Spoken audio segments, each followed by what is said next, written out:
জামায়াতের জাতীয় সমাবেশের সবশেষ খবর জানবো আমাদের সহকর্মীদের কাছ থেকে। প্রথমে যাব সমাবেশ স্থলে আছেন আমাদের সহকর্মী আনোয়ার হোসেন। আনোয়ার, জানাবেন যে কখন শুরু হবে সমাবেশের মূল আনুষ্ঠানিকতা, আজকে সমাবেশ থেকে কি ধরনের নির্দেশনায় বা আসতে পারে, নেতাকর্মীরাই বা কি বলছেন?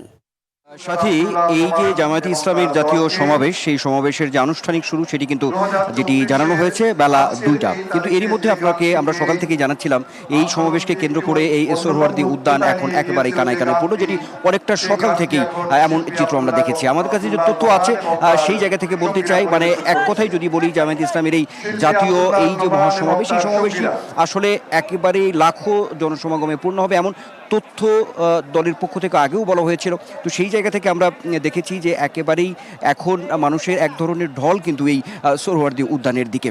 আর আপনি যেটি বলছিলেন যে এই সমাবেশটি আসলে যে খুবই গুরুত্বপূর্ণ, সেই জায়গা থেকে বলি বেশ কিছু দাবি কিন্তু মূলত আজকের এই সমাবেশে জায়গা পেয়েছে। সেই জায়গা থেকে যদি বলি, তাহলে জুলাই গণঅভ্যুত্থানে শহীদ ও আহতদের পরিবারের পুনর্বাসন, সেই সঙ্গে পিআর পদ্ধতিতে জাতীয় নির্বাচন, প্রবাসীদের ভোট প্রদানের ব্যবস্থা, দুর্নীতিমুক্ত বাংলাদেশ গড়ার লক্ষ্য আছে, সেই সঙ্গে জুলাই গণহত্যার বিচার, প্রয়োজনীয় মৌলিক সংস্কার এবং সেই সঙ্গে জুলাই সনদ ও ঘোষণাপত্র বাস্তবায়ন। মূলত এই যে এই দাবিগুলোই কিন্তু জামায়াতে ইসলামের পক্ষ থেকে আসলে মূল জায়গায় নিয়ে আসা হয়েছে। আমরা বলতে পারি এটাই হচ্ছে আজকের এই জাতীয় সমাবেশের মূল প্রতিপাদ্য। আর একই সঙ্গে যে বিষয়টি আপনাকে জানাতে চাই সেটি হচ্ছে যে এই জাতীয় সমাবেশে অন্যান্য দল, বিএনপি, এনসিপি, ইসলামী আন্দোলন বাংলাদেশ থেকে শুরু করে অন্যান্য রাজনৈতিক দলের প্রতিনিধিরাও 25 বছরের ওয়ারেন্টিযুক্ত দীর্ঘস্থায়ী দরজা প্রোটেক্টর, আধুনিক ও মজবুত দরজা আজকে এখানে থাকবে, যেটি বরাবরই বলা হচ্ছে। আসলে আমরা বিগত সময়ে যে রাজনৈতিক যে সংকটের যে বিষয়গুলো আমরা দেখছি,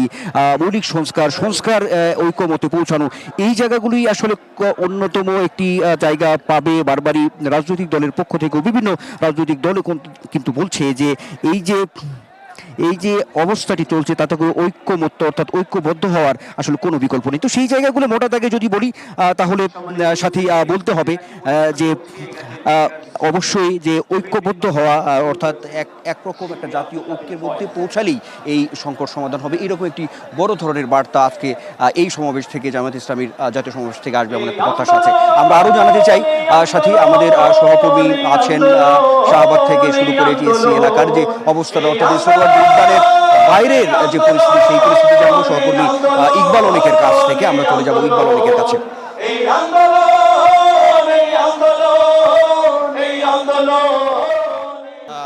আনোয়ার, ধন্যবাদ আপনাকে। তো এই যে আজকে কিন্তু হচ্ছে 19 জুলাই হচ্ছে জামাতে ইসলামের জাতীয় সমাবেশ চলছে এবং সারা দেশ থেকে কিন্তু এই সমাবেশকে সফল করার জন্য যে নেতাকর্মীরা রয়েছেন তারা কিন্তু আসছেন এবং গতকাল রাত থেকেই কিন্তু এই সমাবেশকে সফল করার জন্য জামাতে ইসলামী বাংলাদেশের যে দেশের বিভিন্ন প্রান্তের যে নেতাকর্মীরা রয়েছেন তারা কিন্তু আসছেন এবং এই যে সকাল থেকে বিভিন্ন র্যালি মিছিল করে তারা এই সমাবেশ আসছেন এবং এইখানে যে নেতাকর্মীরা আসছেন তাদের সঙ্গে যদি আমরা একটু কথা বলার চেষ্টা করি, আজকের এই সমাবেশকে ঘিরে তাদের মাঝে কি কি উৎসাহ উদ্দীপনা রয়েছে, তারা কি কি করছেন। এই যে জামাতে ইসলামের একটা বড় সমাবেশ অনুষ্ঠিত হচ্ছে, এই সমাবেশকে ঘিরে আপনাদের চাওয়া পাওয়াগুলো কি রয়েছে, কি কি দিক নির্দেশনা আসতে পারে?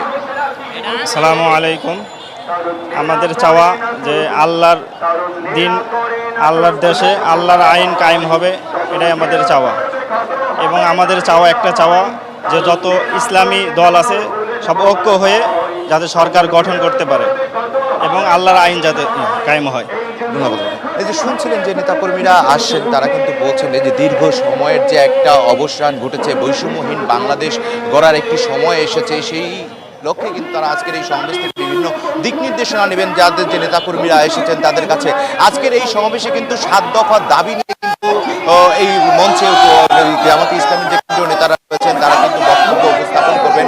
তারা কিন্তু বলছেন যে এই নির্বাচন, গঠনমূলক একটি নির্বাচন অনুষ্ঠিত হওয়ার জন্য যথাযথ সংস্কারের কথাও বলবেন এবং সেই সাথে হচ্ছে যে জুলাই আগস্ট সহ যে এ পর্যন্ত যে গণহত্যাগুলো হয়েছে সেগুলোরও বিচার দাবি করবেন এবং পিআর পদ্ধতিতে নির্বাচনেরও দাবি করবেন এবং এই সর্বোপরি হচ্ছে বাংলাদেশের মানুষ দীর্ঘ সময় যে বৈষম্যহীনতায় ভুগছেন এবং এবারের এই জাতীয় নির্বাচনকে কেন্দ্র করে যাতে এই নির্বাচন একটি সফল এবং সুষ্ঠু নির্বাচনের মাধ্যমে দীর্ঘদিনের মানুষের যে চাওয়া রয়েছে একটি বৈষম্যহীন বাংলাদেশ গড়ার, সেই বাংলাদেশ গড়ার প্রত্যয়ে কিন্তু তারা আজকে জামাতে ইসলামের কেন্দ্রীয় নেতারা বক্তব্য দিবেন।